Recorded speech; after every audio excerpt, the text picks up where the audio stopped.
Rusiya quru qoşunlarla keçmiş baş komandan müavini istifadə olan general-leytenant Yevgeni Bujinski Cənubi Qafqazda yeni qarşıdurma mərhələsinin yarana biləcəyi barədə xəbərdarlıq edib. General hesab edir ki, İran və İsrail arasında gərginliyin daha da artması regionun nəqliyyat və enerji marşrutlarına, o cümlədən Azərbaycandan keçən tranzit xəttlərinə ciddi təsir göstərə bilər. Bujinski Cənubi Qafqazın infrastruktur təhlükəsizliyi birbaşa yaxın şərqdəki vəziyyətdən asılıdır ifadələrini işlədib. Onun sözlərinə görə Tehran və Qüdüs arasında qarşıdurma kəskinləşərsə, regionu xarici bazarlarla birləşdirən əsas logistika və enerji dəhlizləri risk altına düşə bilər. Əgər Tehran və Qüdüs arasında gərginlik artarsa, regionun əsas logistika və enerji arteriyaları zərbə altında qala bilər. Bu isə Cənubi Qafqazın xarici bazarlara çıxışını çətinləşdirəcək.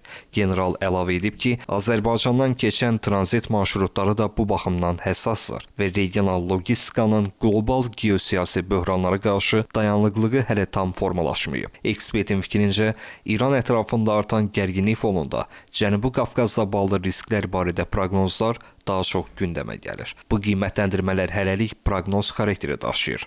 Lakin regionun təhlükəsizliyinin təkcə qonşu ölkələrlə deyil, uzaq geosiyasi proseslərlə də sıx bağlı olduğunu göstərir.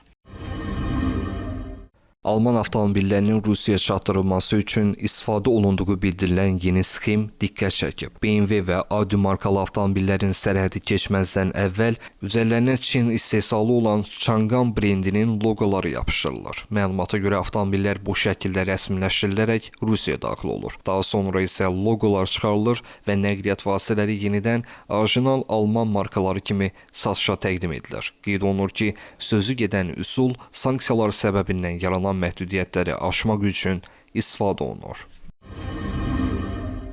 Zvartnos hava limanındakı hüquq mühafizə orqanlarının əməkdaşları Ermənistanın ikinci prezidenti Robert Koçaryanın Ermənistan Respublikası ərazisini tərk etməsinə icazə verməyiblər. Bu barədə Ermənistan mediası məlumat yayıb. Xatırladaq ki, bir müddət əvvəl Ermənistan Respublikasının ikinci prezidenti Robert Koçaryanın ofisi prezidentin Ermənistanı 3 günlük səfərlə tərk etdiyini açıqlamışdı. Qeyd olunurdu ki, səfər şəxsi xarakteri daşıyır, uzun müddətdir planlaşdırılırdı və seçki qabağı iş qrafikinin gərgin olması səbəbindən təxirə salınmışdı.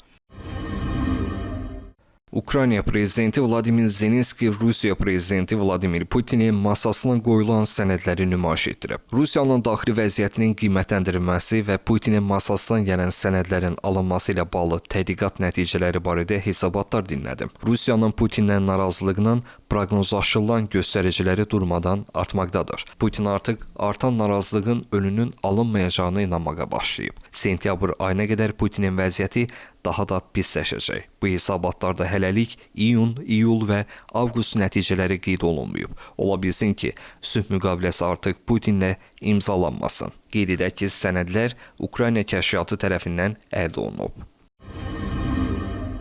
Federal Təhlükəsizlik Xidməti Rusiyada internet və mobil rabitə xidməti üzərində təsirini artırır. Financial Times qəzetinin məlumatına görə, qurum şəbəkə məhdudiyyətləri və kəsintiləri ilə bağlı qərarlarda getdikcə daha çox iştirak edir. Ötən ildən bəri Rusiyanın müxtəlif bölgələrində, böyük şəhərlərdən ucqar ərazilərə qədər mobil internet kəsintiləri qeydə alınıb. Bu kəsintilər qəfil və rəsmi izahat olmadan baş verir və gündəlik xidmətlərə, ödəniş sistemlərinə və rəqəmsal vasitələrə təsir göstərir. Bu yaz məhdudiyyətlər Moskvaya da çatıb. Qeyd olunur ki, bu Kremlin siyasətində kəskin bir dəyişiklikdir. Kreml Ukrayna hücumundan sonra paytaxtı müharibənin nəticələrindən mümkün qədər qorumağa çalışır. Nəşr yazır ki, bu institusional səriştəsizliyin nəticəsi deyil. Mənbələrə görə kəsintilər Rusiya sistemində səssiz hakimiyyət dəyişikliyinin nəticəsidir. Federal Təhlükəsizlik Xidməti internet çıxışının nə vaxt və kimə veriləcəyini müəyyən etmək səlahiyyət əldə edib.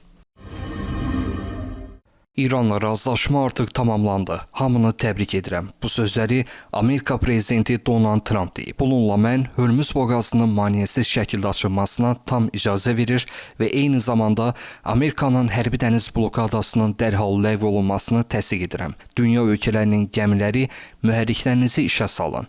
Qoy neft axmağa davam etsin, deyə Trump qeyd edib. Bugün ateşkəs haqqında anlaşma memorandumuna nail olduq. Bu sözləri Yahya Rəhim Səfəvi deyib.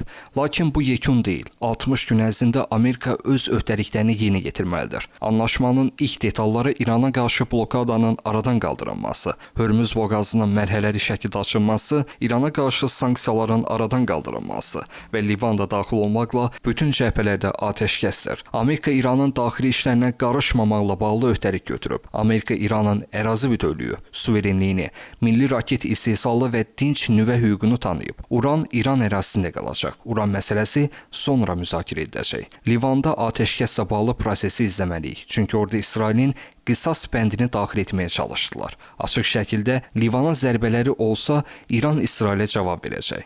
Livandan İsrailin çıxıb-çıxmamasını görməliyik.